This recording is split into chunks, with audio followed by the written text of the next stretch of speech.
अनिल श्रीकर तुम आगे बढ़ो, हम तुम्हारे साथ हैं। ये बोलो ना, ये अनिल श्रीकर तुम आगे बढ़ो, हम तुम्हारे साथ हैं। ये बोलो ना, अनिल श्रीकर तुम आगे बढ़ो, हम तुम्हारे साथ हैं। हे बोला ना, मी प्रभाग 19 मध्ये उभा आहे आणि काय नेमकी उभं राहण्याचं कारण?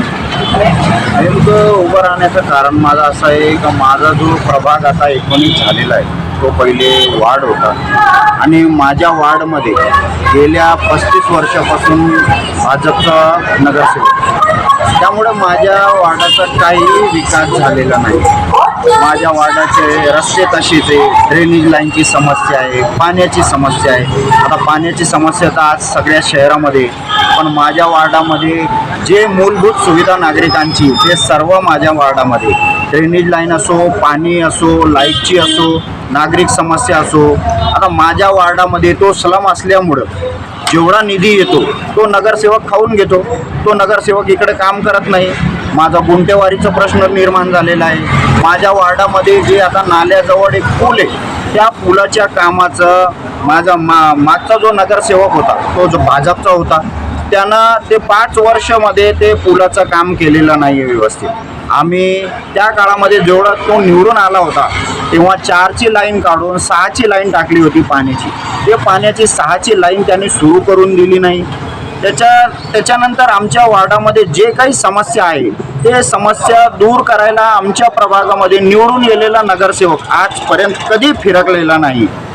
माझी अशी अपेक्षा आहे का मी माझ्या वार्डामधून अपक्ष उभा आहे आणि मी माझ्या वार्डासाठी जे काही माझ्याकडून होईल ते मी प्रयत्न करीन, मी प्रयत्न करत राहतो आणि मी जोपर्यंत आहे माझी जबाबदारी आहे का माझ्या नागरिकांचे, माझ्या वार्डाचे जे काही मूलभूत सुविधा आहे मी सगळं त्यांना व्यवस्थित करून देणं गरजेचं आहे। ज्या लोकांना त्याच्याबद्दल माहिती नाही आहे मी माहिती करून देतो। माझ्या वार्डामध्ये आता सगळ्यात मोठा प्रश्न आहे गुंटेवारीचा। ते गुंटेवारी ते आता जे काही आहे इलेक्शनच्या नंतर आम्ही ते गुंटेवारी करून घेणार आहे। त्याच्यानंतर दुसरा प्रश्न आहे माझ्या वार्डामध्ये कचऱ्याचा। ते खूप मोठा प्रश्न आहे की ते कचऱ्याचे लोक येत नाही आहे व्यवस्थित वेळेवर, जागोजागी कचऱ्याचा ढीग लागलेला आहे। त्याच्यामुळे आजार पसरतोय, डेंग्यू आहे, मलेरिया आहे, तर लहान लहान मुलं खेळते। आता आमचा भाग स्लम असल्यामुळे आमच्या मुलांना खेळायला जागा नाही, पार्क नाही आहे, गार्डन नाही आहे, काही नाही। आता आमचा वार्ड जे काही आहे त्याच्याकडे कोणाचं लक्षच नाही आहे। महानगरपालिका लक्ष देत नाही, निवडून आलेला नगरसेवक लक्ष देत नाही। सगळं इथं येऊन आम्हाला आश्वासन देते, मतं घेते, आश्वासन देऊन मतं घेऊन निवडून आल्यानंतर ते आमचं काम करत नाही। तोपर्यंत आमचं काम होत नाही। आता आम्हाला तर लढावं लागेल, भांडावं लागेल, सरकारशी भांडावं लागेल, महानगरपालिकेशी भांडावं लागेल।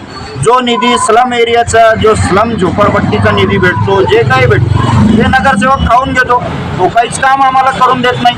आता आमच्या वार्डामध्ये सगळ्यात मोठं, आता तुम्ही शानूरवाडीमध्ये जर सर्व केला तर तुम्हाला शानूरवाडीच्या गल्लोगल्लीमध्ये ड्रेनेजचं पाणी असं लोकांच्या घरात जात आहे, बरे लोक जगतात, कोणाचं लक्ष नाही।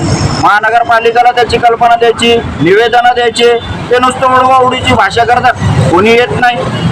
पाण्याचा प्रश्न आहे, पाणी इथे 8 दिवसाला येत आहे। तर हे सगळे जे प्रश्न आहे हे सगळे मी प्रश्न महानगरपालिकेत घेऊन जाणार आहे आणि माझ्या वार्डामध्ये जे नागरिकांना त्रास होतोय ते त्रास मी त्यांचा दूर करणार आहे। मी त्याच्यासाठी उभा आहे। म्हणून मी तुम्हाला एकच सांगतो या सोशल मीडियाच्या माध्यमाने का माझ्या वार्डाकडे कोणाचं लक्ष नव्हतं, भाजपचा वार्ड होता हा 35 वर्षापासून। मी अपक्ष मोमबत्ती निशाणी घेऊन उभा आहे, माझी निशाणी 7 नंबरला आहे। मला सर्व नागरिकांना विनंती आहे हात जोडून तर मी पण तुमच्या वार्डाचा आहे, या मातीचाच आहे। मला मतदान करून आपलं सगळं जे सोय सुविधा आपल्याला भेटायला पाहिजे ते आपल्याला भेटत नाही आहे, त्याच्याशी मी भांडू, तुमच्यासोबत खंबीरपणे मी उभा आहे। तुम्ही माझी साथ द्या, मी तुमची साथ देईन। एवढंच बोलून मी माझे 2 शब्द संपवतो। धन्यवाद। जय हिंद, जय महाराष्ट्र। अनिल श्रीकर तुम आगे बढ़ो, हम तुम्हारे साथ हैं।